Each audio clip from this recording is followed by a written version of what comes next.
Un président entrepreneur serait bien meilleur. Je pense complètement le contraire. C'est un Churchill, c'est quelqu'un qui va dire qu'un programme qui sera du sang et des larmes à engager le pays. Lui, c'est Jean-Pierre Nadir. À 18 ans, il monte son premier business, les pizzas à emporter. Et à 21 ans seulement, il est déjà millionnaire. Entrepreneur, tu ne peux être mauvais nulle part. C'est une forme de décathlon. Avec ses premiers succès, il bâtit plusieurs entreprises dans le voyage, investit dans la presse écrite et signe ses premiers gros exits en revendant ses sociétés à des groupes pour plusieurs millions d'euros. Mais tout n'a pas été rose. J'ai connu des moments de souffrance entrepreneuriale importants, et au point même...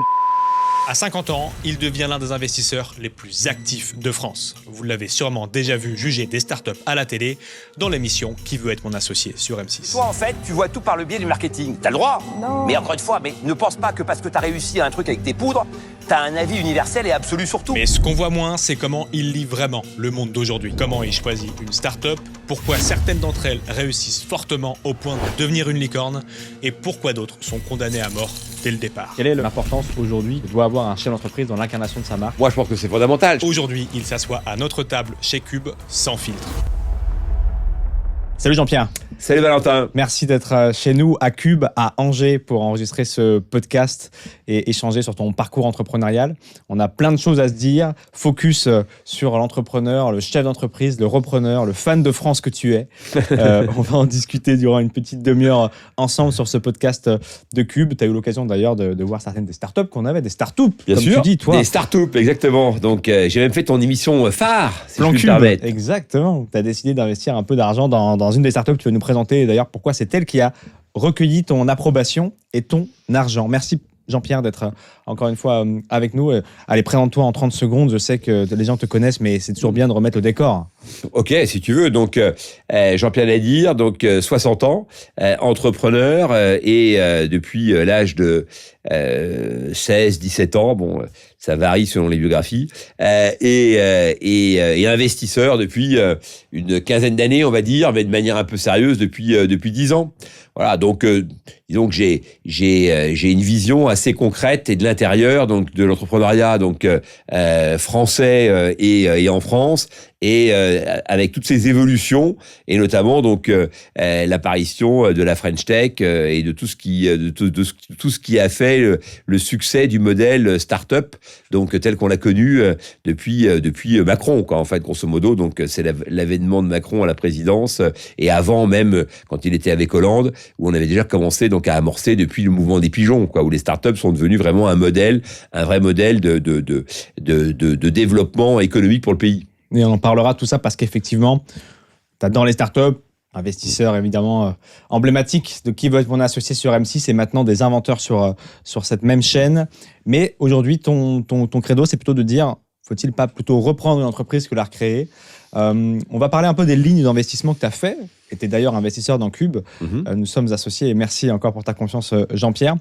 La data des 90% des boîtes qui vont au tapis en 5 ans, t'as fait mieux, t'es comme tout le monde, t'en es où ? Ouais, alors c'est une data qui est un peu sévère, parce que je crois qu'on est plutôt à 50% des créations d'entreprises qui ne dépassent pas le cadre des 5 premières années. Ceci dit, là où tu as raison, c'est que dans celles qui restent, il y en a plein qui vivotent et qui sont pas des succès. Donc globalement, on sait que la stat, c'est une boîte qui réussit pour 9, ou en tous les cas sur 10 investissements, tu en as une qui réussit. Voilà, c'est ça la vraie stat. Donc, écoute, moi, pour l'instant, j'ai la chance de faire mieux. Donc, on va dire que je surperforme la stat en question. Pas parce que je suis génial, au contraire, je pense que parce que je suis plutôt laborieux. Et que globalement, en fait, moi, j'ai une thèse d'investissement qui est assez simple. C'est que, j'investis que dans des boîtes que je comprends. Bon, déjà, alors ça paraît tout bête, mais il n'empêche qu'il y a un tas de gens qui pensent le contraire. C'est-à-dire que plus c'est complexe, moins ils comprennent, plus ils ont l'impression que c'est brillant. Voilà. Ouais, c'est donc vrai. moi, j'essaye de comprendre de quoi il en retourne, pour à la fois avoir une vision acérée de l'entreprise dans laquelle je vais investir, mais aussi pour pouvoir aider l'entreprise dans laquelle je vais investir. C'est-à-dire que l'acte d'investisseur, c'est pas un acte passif. Si tu mets que de l'argent bon, bah, globalement, donc, je veux dire, ton impact sur la boîte, que ce soit toi ou un autre, donc, c'est évidemment donc la même chose. Quand tu investis en tant qu'entrepreneur investisseur, tu vas dire, je mets de l'argent, mais je vais aussi essayer d'apporter une plus-value. Bon, et cette plus-value, elle peut parfois être décisive parce que à un moment donné, tu peux avoir la bonne idée, tu peux avoir le bon contact qui va changer la vie de la boîte, parce que tu vas trouver de la distribution, parce que tu vas trouver un mode de financement.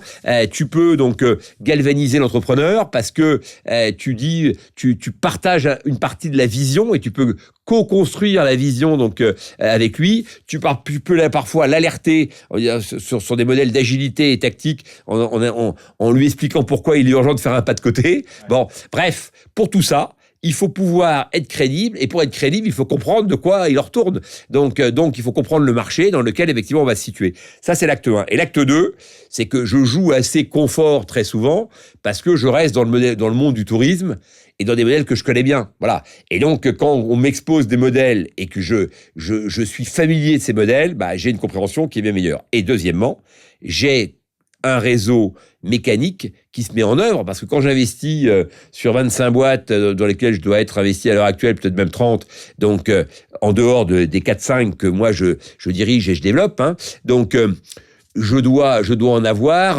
80% qui sont dans le tourisme. Et donc mécaniquement, il y a des synergies entre elles, il se passe des choses, voilà. Et donc je pense que une bonne thèse d'investissement, c'est une thèse qui s'appuie sur un secteur, une expertise, un réseau et une volonté, une ambition.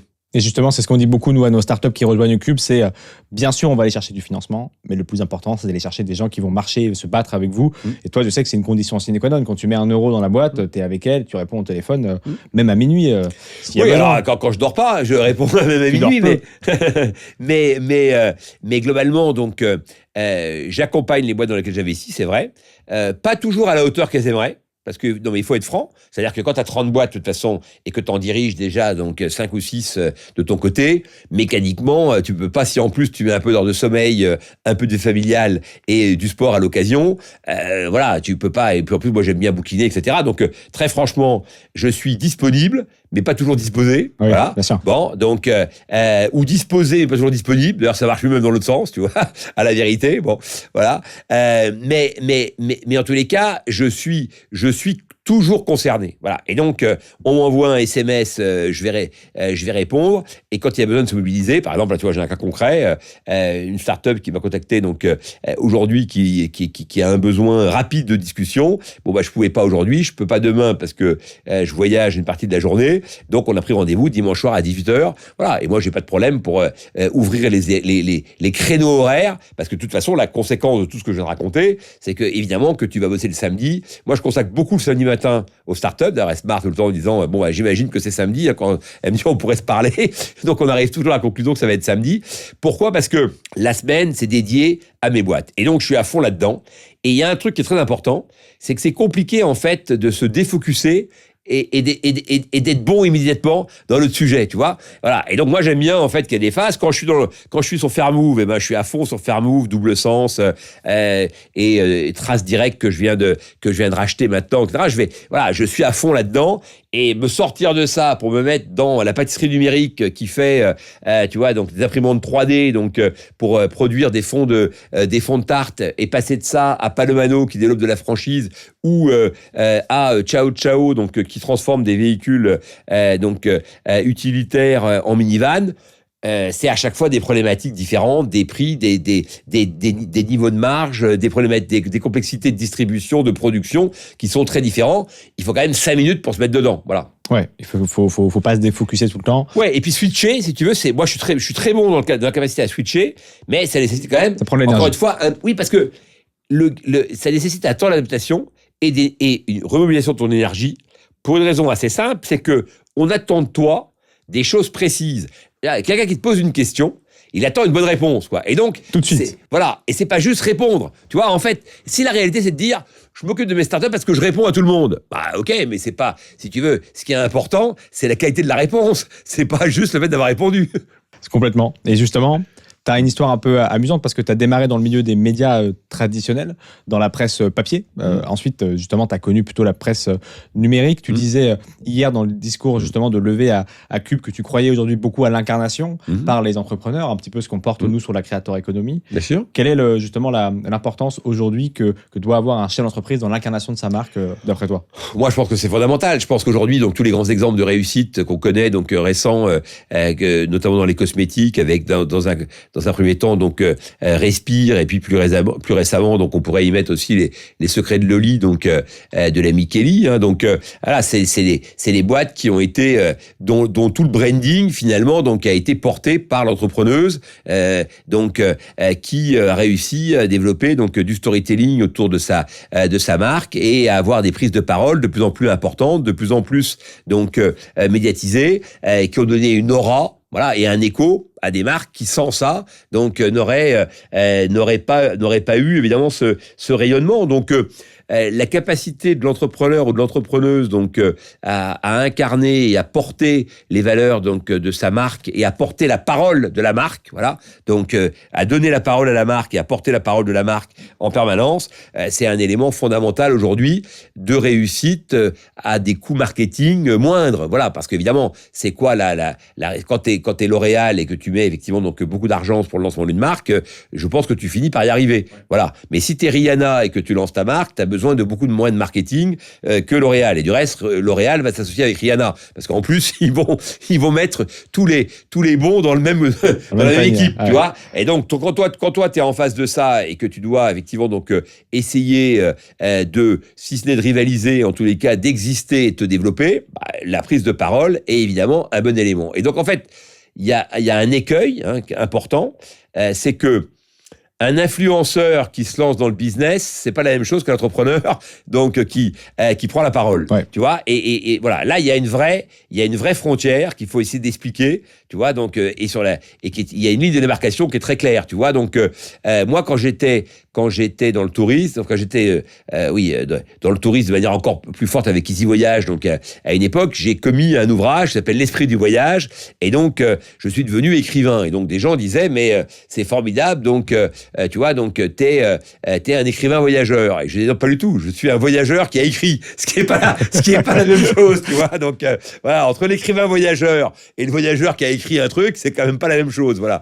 Donc la réalité, c'est qu'aujourd'hui on mélange un peu tout, tu vois, et que tout le monde en fait s'autoproclame donc dans toutes les positions et dans tous les rôles, voilà, comme étant d'ailleurs aussi excellent partout, tu vois. Alors que moi, j'ai non pas l'humilité, mais je dirais la sagesse, donc d'avoir compris depuis longtemps que globalement, donc on n'était pas bon partout, qu'on pouvait pas avoir toutes les qualités, mais que par contre, entrepreneur en fait, c'est être pas forcément bon partout, mais c'est être nul nulle part. Voilà. Ça, c'est un élément très important de ma conception de ce que doit être un chef d'entreprise, c'est que je pense que tu ne peux avoir aucune impasse. Et donc, tu es plus ou moins à l'aise à l'oral, tu es plus ou moins en capacité de porter une marque, voilà. Mais porter une marque, c'est pas seulement donc avoir de belles lettres, faire des beaux discours, etc.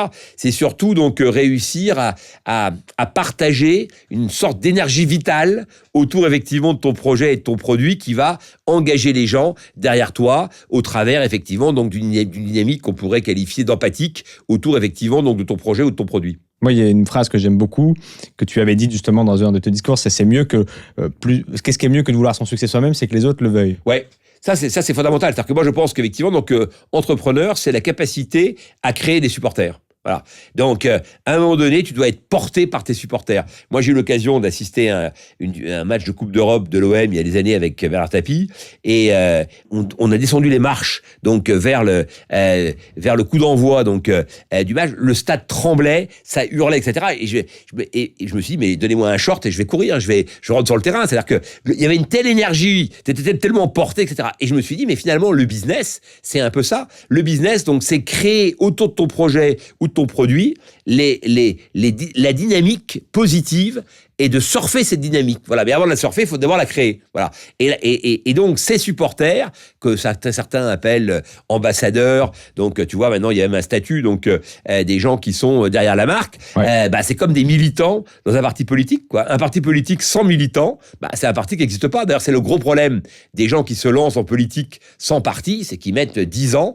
à créer donc les gens qui vont aller mettre des affiches, porter la bonne parole, faire du porte-à-porte, etc. Et c'est ça en fait, créer une communauté. C'est ça, créer des gens qui sont autour de ton produit. C'est finalement aujourd'hui considérer que la consommation, c'est un acte militant, que tes achats, c'est quasiment un bulletin de vote et que tu peux orienter autour de valeurs, donc la consommation en question. Et cette créateur économie, c'est l'un des piliers de l'accélération de Cube.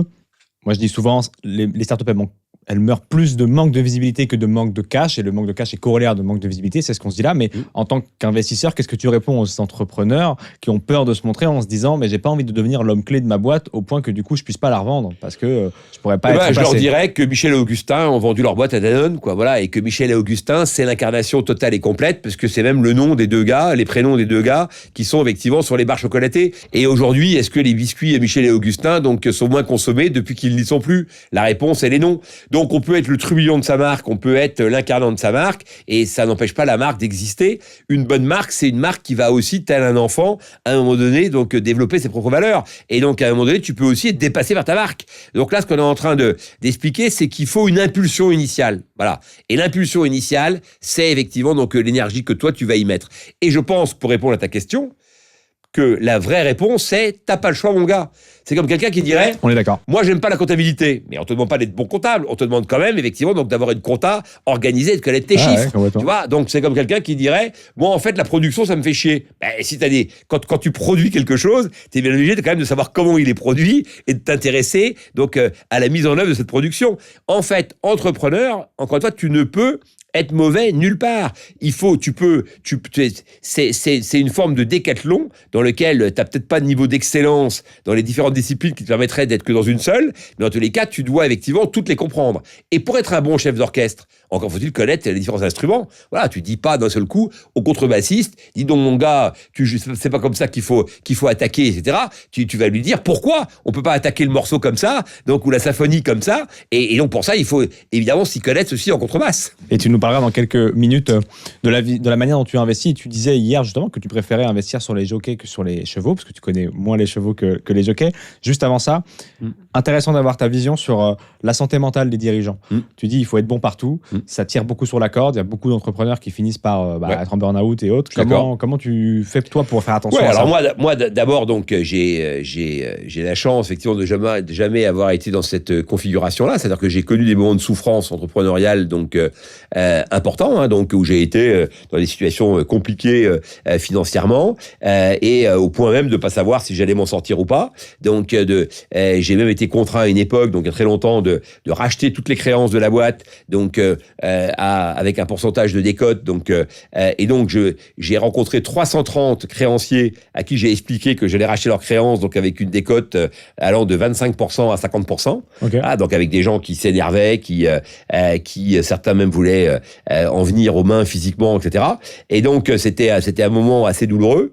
Maintenant, je pense que les qualités que j'ai exprimées à ce moment-là sont celles qu'il faut exprimer quand c'est dur. C'est-à-dire que quand c'est dur, accélère. Voilà. C'est-à-dire que la réalité, voilà, quand c'est dur, accélère. Et ça veut dire quoi, accélère? Ça veut dire affronte les réalités. Voilà. Je pense que le pire, en fait, c'est quand tu décroches, quoi. À un moment donné, le burn-out, c'est le fait, effectivement, donc, de ne plus être en capacité d'affronter les choses. Et quand tu commences à décramponner, c'est très dur de se remettre dans le jeu. Donc, quand c'est dur, affronte effectivement donc les réalités. Comme un avion, quoi. Faut pas qu'il décroche, quoi. Faut pas décrocher. Et donc, tu as une vitesse de base à avoir. Ouais. Et si tu commences effectivement à être sous la bonne vitesse, donc tu tombes et tu te scratches. Donc, ça veut dire quoi, ça, en d'autres termes? Ça veut dire que tu dois analyser la situation, prendre les bonnes mesures et les mettre en œuvre. Et les mettre en œuvre, c'est douloureux. Licencier des gens, c'est douloureux. Couper avec des fournisseurs à qui t'as promis monts et merveilles, c'est douloureux. Moi, j'ai été en situation, des fois, d'appeler des gens et de dire « Écoute, je vais me parjurer. » Je dis « Me dis pas, j'avais dit ça. Je sais ce que j'avais dit, mais je ne peux pas tenir ma promesse. » Voilà. C'est quoi quelqu'un qui est en difficulté ? c'est quelqu'un qui ne peut pas tenir sa promesse. Il a engagé plein de gens. Il a promis à les salariés de les augmenter. Il a promis à des fournisseurs de pouvoir effectivement donc peut-être augmenter donc leur marge dans les années qui vont venir, ou les quantités que tu vas pouvoir acheter, ou de maintenir une exclusivité donc avec eux. Et puis à un moment donné, tout ça ne marche pas. Ça veut donc dire que tu vas donc changer des choses. Et quand tu vas changer des choses, ça veut dire que tu vas renoncer à des promesses que tu as faites. Tu vas donc te parjurer. Accepter de se parjurer, accepter de revenir en arrière sur des choses qu'on a promis, ça fait partie effectivement du jeu, à condition d'être capable de l'expliquer. On en revient encore à la prise de parole. Tu vois, c'est-à-dire que tu appelles quelqu'un et tu lui dis, écoute, voilà, aujourd'hui, ce n'est pas compliqué, ou effectivement, donc, j'arrête tout, ou je continue, ou j'essaye de passer, de m'en sortir, de sauver ce qui est sauvable, mais voilà les conditions auxquelles on va pouvoir le faire. Tu vois, et toi, t'es partie prenante de ça. Le gars peut dire, attendez, mais moi j'ai rien à voir là-dedans. Moi, vous m'avez demandé de vous livrer des trucs, etc. Et puis vous avez des produits, puis finalement, donc maintenant vous me dites que je dois. Tu dis, d'accord, mais dès le départ, tu savais que je créais une boîte, je partais de rien, t'as cru en mon discours, t'as cru en ma vision, t'as cru en ma capacité à développer. Je te demande de continuer à y croire. Simplement, donc il y a un passage, effectivement, qui est plus compliqué. Et ça, on le sait. On parlait ensemble, donc, ce matin, du fait de réinvestir dans les startups, du réinvestissement. Quand on met 100 dans une startup, il faut toujours prévoir une poche de 50 pour remettre un peu plus tard, parce que même si le business plan t'explique que tu n'auras pas à remettre, très souvent, le business plan s'est trompé. Voilà. Bon. Et le business plan n'est pas une menteuse. Le business plan est une proclamation optimiste d'un déroulé parfois contrarié. Voilà. C'est bien dit.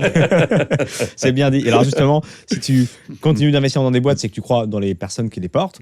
Quelle est la qualité essentielle que tu regardes dans une émission comme Kevma, où il y a 3-4 minutes pour vous convaincre, dans un format comme Plan Cube où ils avaient 1 minute 30 pour te convaincre, et que tu choisis d'investir dans Bounty qui fait de la fidélisation client? C'est quoi la qualité du bonhomme, du jockey que tu regardes pour investir? Plusieurs choses. Alors hier, j'ai dit qu'effectivement, donc en ce qui concerne donc Cube, donc j'ai investi donc avant tout sur toi plutôt que sur le projet, parce qu'on peut se dire que effectivement donc ton projet est un projet qui existe déjà, qu'on a vu dans plein d'endroits et qui n'a pas un caractère d'originalité de dingue. Et donc la réalité, c'est que c'est pas l'originalité du projet qui est portée, c'est son exécution.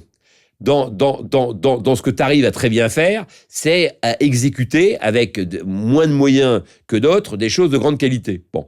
Et donc, cette exécution-là, en fait, elle a une valeur fondamentale, mais elle est très liée, effectivement, donc, à ta personne. En tous les cas, pour l'instant, on en revient, effectivement, est-ce qu'on peut donc se mettre en avant et à un moment donné, donc, s'éloigner, ou en tous les cas, donc, faire vivre les marques indépendamment de toi. Encore une fois, il y a un très bon exemple, donc, dans l'histoire du business, c'est Branson. Voilà, les marques s'appellent Virgin, c'est Branson qui les a popularisées, mais on achète, elles continuent à vivre toutes et à se développer, certaines d'ailleurs meurent, donc, indépendamment de lui. Donc, il a donné l'impulsion initiale, et puis après, effectivement, donc, les boîtes ont leur vie. Donc, en ce qui vous concerne, c'est effectivement donc l'exécution, parce que faire des vidéos, il y a plein de gens qui peuvent en faire, trouver des formats et des programmes, il y a plein de gens qui peuvent en faire, mais par contre, donc, les tenir sur la durée et tenir de la qualité sur la durée, c'est ce qui est le plus compliqué, en fait. C'est-à-dire que, tu vois, être très bon 3 mois, il y a plein de gens qui peuvent le faire, tu vois. Voilà, faire en sorte d'être très bon 3 ans plus tard, ça, c'est beaucoup plus compliqué, parce que ça correspond à des process, ça correspond à l'investissement personnel, ça correspond à des sacrifices personnels, ça correspond à une exigence donc personnelle, et l'exigence elle est avant tout vis-à-vis de soi et ensuite vis-à-vis de tes collaborateurs. L'exigence est souvent effectivement donc driver d'exemplarité. Voilà, quand le dirigeant est exigeant et à un niveau d'exigence intelligent et acceptable, eh bien les salariés ont envie, ou les parties prenantes ont envie aussi de délivrer donc comme lui. Autrement dit, c'est rare qu'un dirigeant négligent arrive à engager des gens pour exécuter donc parfaitement, parce qu'ils vont dire attends, mais si lui ça l'intéresse pas, pourquoi moi je devrais, tu vois, donc porter donc le sujet. Donc dans cette logique-là, se dire comment on identifie donc un bon entrepreneur. Le bon entrepreneur, c'est celui qui va avoir le niveau d'exigence qu'on vient effectivement d'évoquer, qui va avoir la détermination pour passer les étapes les plus difficiles. Voilà, et donc évidemment qu'il y a des moments, compliqués. Donc il faut se dire, mais est-ce que il aura les épaules? Et est-ce qu'il aura les épaules c'est pas qu'une question de charge mentale ou de capacité de résistance à la douleur, tu vois, ou à la difficulté. C'est une question de priorisation des choses et de capacité à considérer que ton acte de développement de ta boîte est l'acte fondateur de ton existence et que c'est donc lui qui va être celui qui va être privilégié pendant un certain nombre d'années. Voilà. Moi, je ne crois pas aux gens qui font 15 trucs. Voilà. Je crois qu'à un moment donné, il faut être capable de se dire, OK, pendant 3-4 ans, peut-être que j'aurai pas une vie sociale qui sera celle que j'aurais pu espérer. Peut-être que j'aurai pas des enfants tout de suite. Peut-être que j'aurai pas les vacances que j'aurais voulu avoir, etc. Parce que pour l'instant, mon driver, c'est ma boîte. Et quand ma boîte va commencer à se développer et que c'est elle qui me portera et non plus moi qui la porterai, parce que il y a ça aussi, hein, au début tu portes ta boîte et après on peut espérer que c'est elle qui va te porter un peu. À ce moment-là, il y a un point de bascule et là tu peux commencer à raisonner un peu différemment. Et donc moi, ma question fondamentale, c'est à toute chose, il y a un prix à payer. Est-ce que cette personne qui est en face de moi est prête à payer le prix de ce qu'elle est en train de me raconter? Parce qu'en fait, des postures, des chiffres, tu vois, donc un storytelling, tout ça, donc est bien gentil. Mais ensuite, il va falloir rentrer dans le dur. Voilà, et rentrer dans le dur, donc c'est accepter d'affronter des difficultés, de passer, de traverser des moments difficiles et de renoncer donc à des choses positives qui peuvent te tendre les bras. Voilà. Et donc moi, je pense que l'entrepreneuriat, donc c'est pas l'addition de plein de choses positives, c'est pas l'accumulation de bonheur positif, c'est l'acceptation et le renoncement à pas mal effectivement donc de plaisir au profit d'une chose, le développement de ta boîte, comme des parents sacrifient pour que leur gosse fasse des études. Il y a une phrase que j'aime beaucoup dans un livre que tu connais sans doute, qui est L'art subtil de s'en foutre, qui est très connu dans l'entrepreneuriat, qui dit la question, c'est pas de savoir quel bonheur je veux atteindre, parce qu'il est tellement éphémère et compliqué à comprendre que c'est plutôt pourquoi je veux souffrir. C'est un peu ce que tu dis là. C'est avec qui je veux souffrir, c'est une version de Schopenhauer, l'art subtil de... Ouais, exactement, il y a un peu de Schopenhauer là-dedans. Ouais, c'est clairement Schopenhauer. Hein. Donc moi, j'ai lu Schopenhauer avec délectation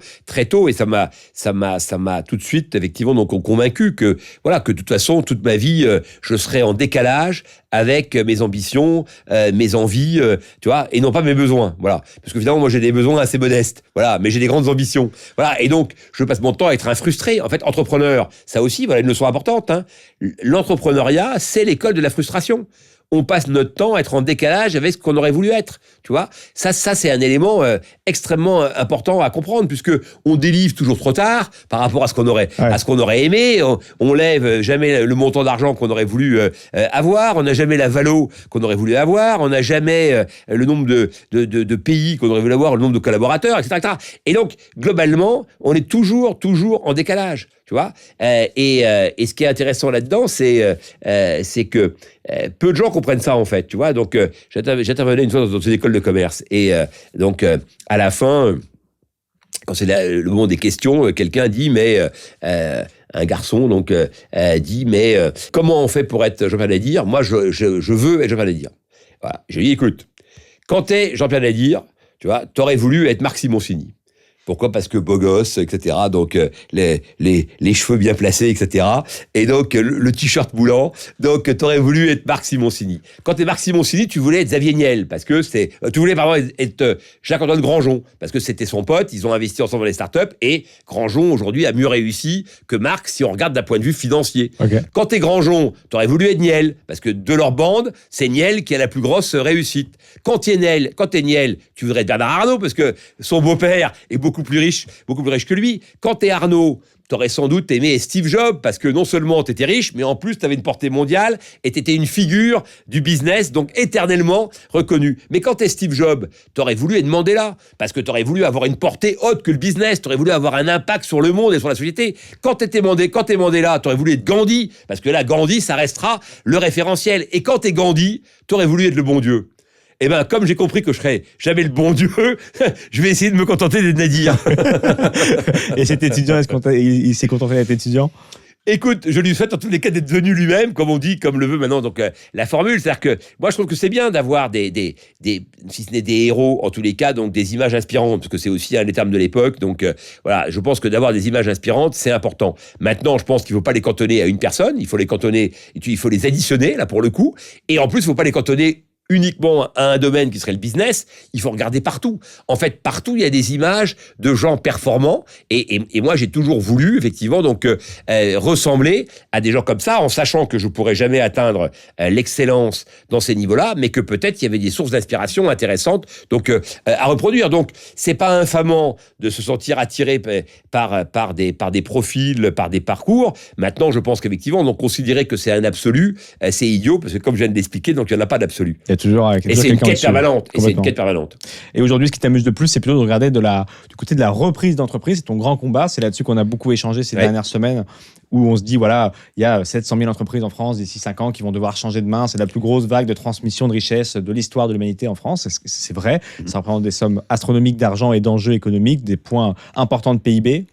Pourquoi aujourd'hui tu te dis, ok, effectivement, j'ai vu aller 15 ans de Startup Nation, 10 ans actif avec le président Macron, et aujourd'hui, c'est peut-être plus sympa de commencer à parler de reprise d'entreprise.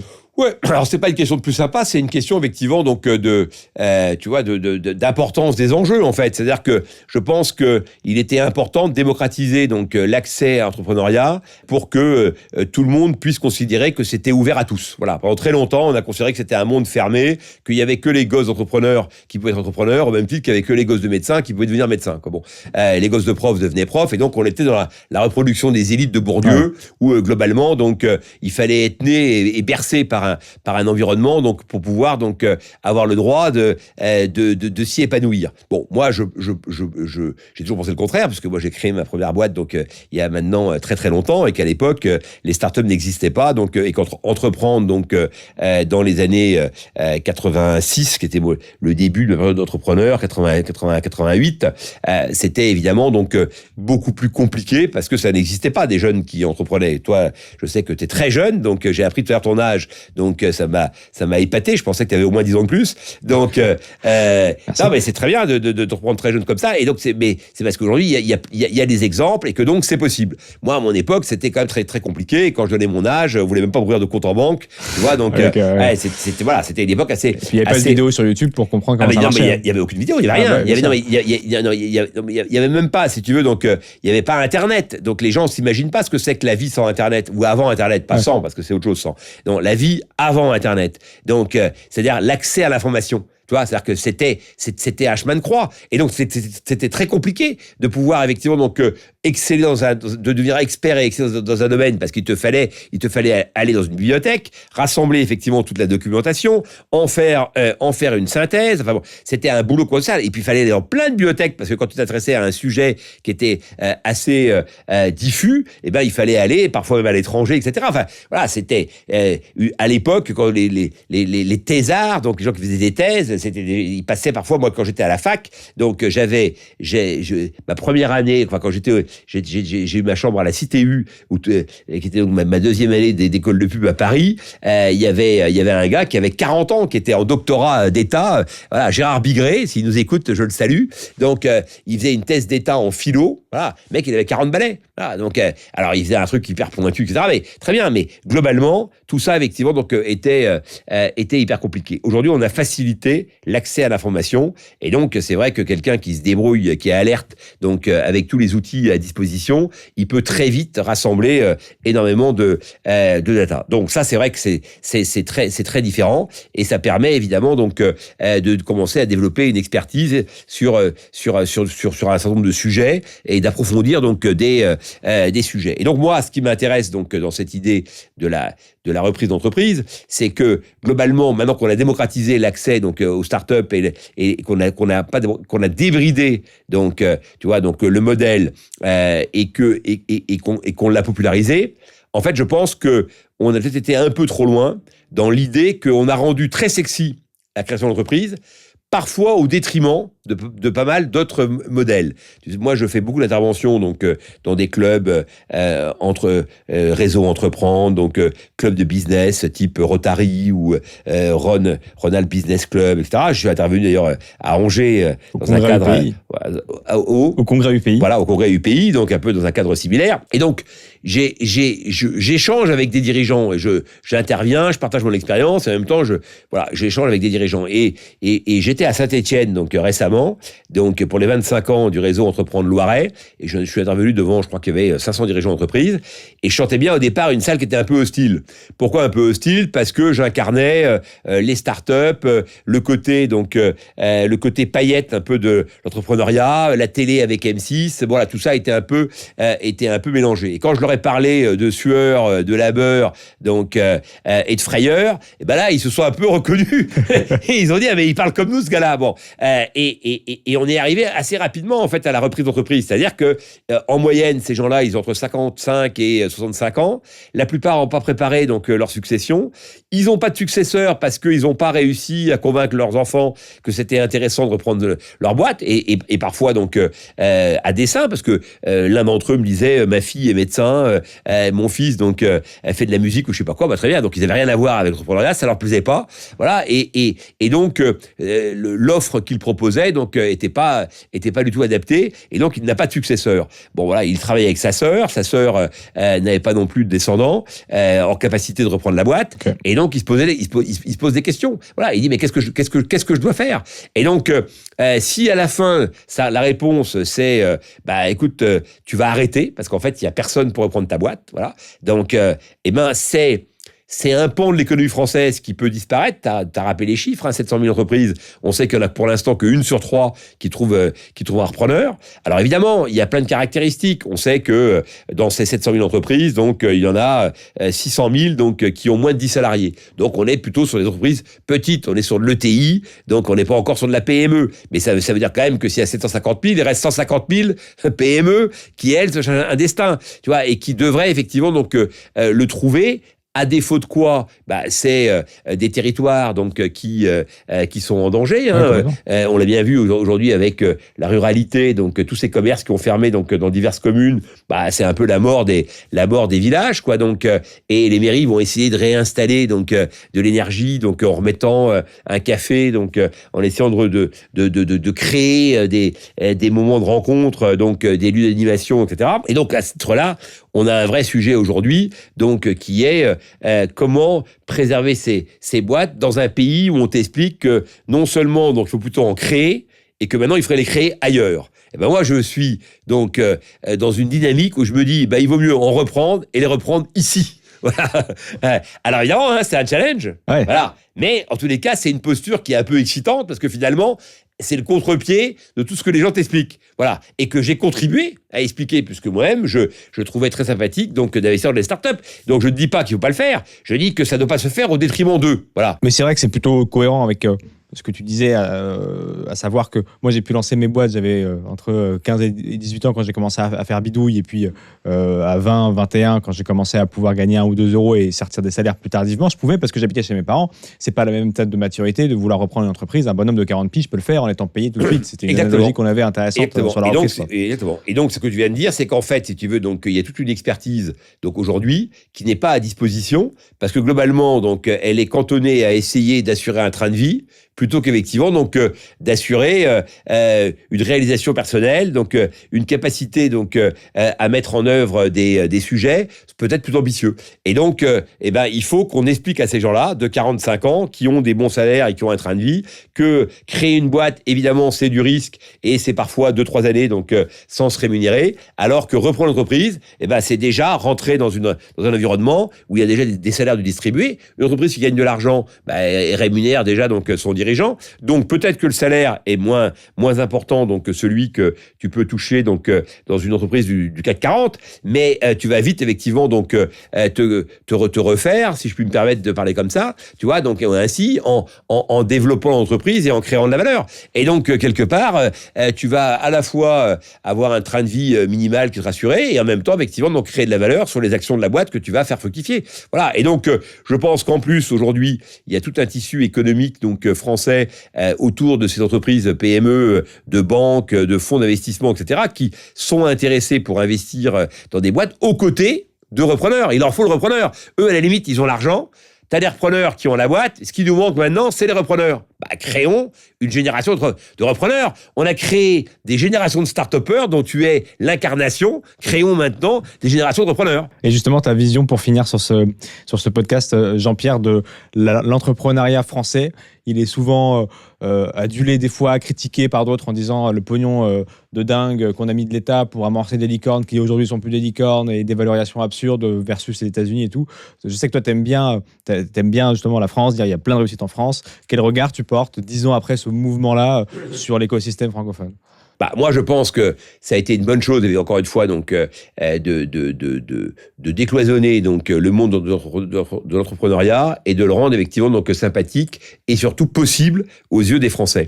Maintenant, je pense qu'on a été trop loin dans le possible parce qu'en fait, on est parti d'un principe que, en fait, si tu veux, tu peux. Malheureusement, non. Voilà. Et donc, il y a plein de gens qui veulent mais qui peuvent pas, et c'est mieux de le savoir assez vite. Ça évite effectivement de perdre du temps et surtout donc beaucoup d'argent. C'est-à-dire que grosso modo, tous start-upers, c'était aussi bête que de dire personne ne peut l'être, quoi. Donc il y a une voie intermédiaire et je pense qu'on est en train de rééquilibrer. Ensuite, il y a eu tous en France et maintenant il y a tous hors de France. Ouais. Bon, et donc ça, je trouve qu'aussi que c'est tout à fait excessif. La France, évidemment, donc un certain nombre de défauts qu'on connaît et qui sont en train peut-être de s'accentuer. Donc il faut pas le nier. C'est-à-dire qu'aujourd'hui, l'environnement politique instable nuit évidemment donc à la confiance et à la motivation donc des entrepreneurs. C'est une évidence. Et donc aux investissements, puisque le corollaire, c'est quand t'as pas confiance, t'investis pas, t'es prudent. Et donc il y a un tas d'entrepreneurs que je connais qui coupent leurs investissements en disant j'attends de voir ce qui va se passer. Moi, je pense malgré tout que la France reste un grand territoire donc pour créer et développer et donc aussi reprendre des entreprises. Pour quelle raison? La première, c'est qu'on a un très bon niveau de formation. Bon, et donc des pays où il y a un très bon niveau de formation, il y en a quand même pas effectivement donc tant que ça. Alors on dit oui, on recule dans les classements PISA, etc. Très bien, mais la vérité, c'est que on forme quand même des esprits chaque année, des esprits plutôt bien faits, structurés, donc et qui ont envie effectivement donc d'avancer. En France, il y a une belle énergie. Ok, elle s'exprime parfois mal quand les mecs brûlent des bagnoles le 31 décembre, et tu veux, mais globalement, il y a cette énergie-là. Franchement, elle ne demande qu'à s'exprimer positivement. Moi, je pense que quand on parle des gens de banlieue, des jeunes qui seraient en rébellion, etc. Faisons de cette colère un vecteur positif, quoi. Voilà, transformons la colère en énergie positive. Voilà, arrêtons effectivement de nous apitoyer. Le problème, c'est qu'effectivement, donc on passe notre temps donc à expliquer que les pauvres chéris, etc. Mais non, il faut dire aux gens, allons-y, on se bouge les gars, quoi. Voilà, on a les moyens d'y aller et prenons les bons trains, quoi. Voilà, et suivons effectivement donc les bons exemples. Et il y a pas de gens qui doivent être disqualifiés. Tout le monde a le droit effectivement de rentrer dans le game. D'ailleurs, des boîtes comme la tienne permettent ça, parce que dans l'audiovisuel, etc. Tu peux rentrer avec des codes différents. D'ailleurs, on voit bien que plein de grandes figures aujourd'hui donc qui incarnent la France donc et sont publicités par les Français, sont des gens qui sont rentrés avec des codes très différents. Donc Jamel a incarné donc l'humour à la française. Il est rentré, si je ne m'abuse, sans diplôme et sans réseau. Donc juste effectivement donc avec son culot, quoi. Voilà. Donc Omar et Fred sont aussi des bons exemples, et donc on voit que voilà, on peut arriver de partir de pas grand chose et arriver très haut, y compris donc à faire des carrières internationales. Donc voilà, donc je pense qu'il y a plein de gens qui on peut citer, Yannick Noah qui est toujours, je crois, dans les classements. Donc c'est quand même Français préférés. Oui, des Français préférés, si tu veux. Donc Goldman. Donc voilà, donc on voit qu'en fait on a la société française qui est représentée dans ces classements. Donc finalement, la France est un pays où justement on voit bien que tout le monde a sa chance, et en plus ça plaît aux Français que les gens effectivement donc réussissent. Donc l'idée que la réussite finalement était pas une valeur française, là aussi effectivement donc me semble être totalement fausse. Donc moi je pense que, si tu veux, d'ailleurs, quand on reprend effectivement donc le clem de la France, liberté, donc égalité, fraternité, tout ça est très bien, mais il manque un mot, c'est responsabilité. Voilà.